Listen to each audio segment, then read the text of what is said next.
자, 그 다음에 운동량 보존 법칙.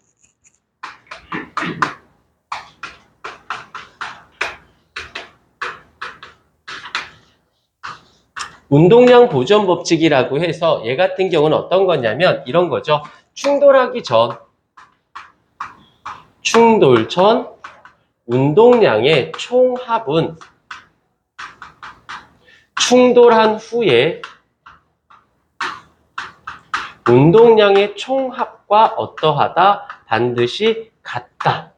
라는 건데 별건 아니에요. 별건 아닌데 한 번만 잘 들으면 이해할 수 있는 부분이라서 어떤 거냐면 여기에 M1이라는 물체가 있고 여기에 M2라는 물체가 그다음에 얘 속력을 V1, 얘 속력을 V2. 물론 V1보다 V1의 속력이 V2보다 빨라야 충돌할 수 있겠지. 오케이. 라고 했을 때 얘 운동량, P1의 운동량은 M1 곱하기 V1일 거고요. 여기서 P2의 운동량은 M2 곱하기 V2가 되어질 것이야.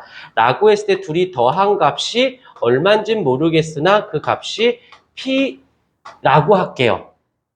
라고 하고 그 다음에 이제 이쪽으로 넘어와서 충돌한 후의 모습을 보자. 이제 후의 모습을 보게 되면 여기에 M1이 있고 여기에 M2가 이렇게 놓여져 있을 거고 그때 속력은 V1 프라임 여기서는 V2 프라임이라고 할게요. 라고 했었을 때 여기 P1 프라임은 M1 곱하기 V1 프라임 그 다음에 P2의 운동량은 M2 곱하기 V2 플라임. 그래서 얘들의 합은 P 플라임으로 따졌을 P XT 여기 PY라고 할게.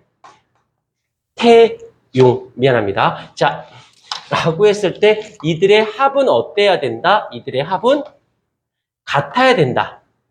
라는 게 이 개념이에요. 여기까지는 어려운 건 아니지. 그냥 받아들이면 돼. 근데 증명해 볼게. 왜 같은지를. 자, 언제 나오냐면 바로 이때 충돌 C를 한번 생각해 보자. 충돌 C. 그림을 그려볼게요. M1이 이렇게 있고 M2가 이렇게 있어요. 그때 얘가 지금 V1으로 달려가고 있고 V2로 달려가. 그러면 우리가 예전에 배웠었던 요거 얼마 전에 배웠던 작용, 반작용의 법칙 알고 있지요? 나만 알고 있는 거 아니지? 알고 있지? 이 말은 뭐야? A가 B에게 힘을 주면 B도 A에게 힘을 준다. 근데 그 힘의 값은 어때야 된다? 같고 방향은 반대다라는 거지. 자, 그러면 충돌을 꽝 했으면 이 노란색으로 이 M1이 얘에게 어떻게 할까? 힘을 주겠지요. 그러면 얘도 반작용에 의해서 얘도 이쪽으로 무엇을 줄까? 힘을 주겠지요. 맞습니까? 그때 이 힘의 값과 이 힘의 값은 같지요. 근데 이 노랭이를 보자. 이 노랭이는 V1으로 운동 방향이 어느 쪽이야? 운동 방향이 오른쪽인데 힘의 방향이 어느 쪽이에요? 반대 방향이지.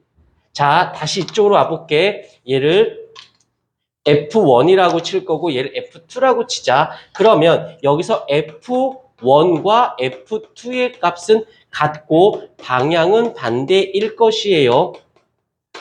일 때 이 노랭이를 보게 되면 이 아이는 운동 방향과 힘의 방향이 반대니까 속도가 어때야 돼? 줄어들어야겠네.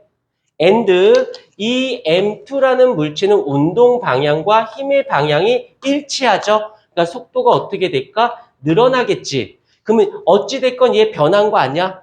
얘도 변한 거 아니야? 변했어. 그럼 이 변화는 즉 무엇이다? 힘이다. 이 변화에, 자, 다시 쓸게. 줄어들긴 했지만 이 속도의 변화는 곧 힘 때문인 거고 얘의 속도의 변화도 마찬가지로 힘 때문인 거지. 그러면 이 둘의 값이 같아. 그럼 변화가 값은 같은 거죠. 근데 얘가 같으면 이 변화도 어때야 된다? 변화도 같아야 되는 것이지요. 단지 방향이 반대니까 줄어드는 쪽으로 변한 거고 방향이 같으니까 늘어나는 쪽으로 변한 거고 그러니까 그 변화값이 같은 거네. 이해가 됐습니까? 오케이. 그러니 전과 후로 따졌을 때 이렇게 좀 더 쉽게 얘가 줄어든 만큼 얘가 가져간 거야. 그만큼 빨라졌다는 소리고. 이해가 됐습니까? 그러니까 전에 어찌됐건 합이 얘가 늘었을 거고 얘가 줄었을 것이야. 줄어든 만큼 늘었으니까 그 합은 항상 어때야만 한다? 같아야만 한다. 라는 뜻이라는 거지. 여기서도 또 뭐가 나온 거야? 방향이라는 개념이 언급이 되어지는 게 보이시죠? 앞에서 배웠었던 부분까지도 적용이 되어진다 라고 볼 수 있는 거죠. 이해가 되셨습니까? 오케이. 요게 운동량 보존 법칙. 그런데 이게 뒤에 가서 역학적 에너지 보존이라고 하는 이 개념하고 어떠하다? 같다라는 거야. 그래서 여기서 어떤 물체가 놓여져 있고 이 물체가 슝하고 떨어질 거야. 이 높이에 있을 때의 중력에 의한 포텐셜 에너지 값은 내려오면서 어떻게 될까?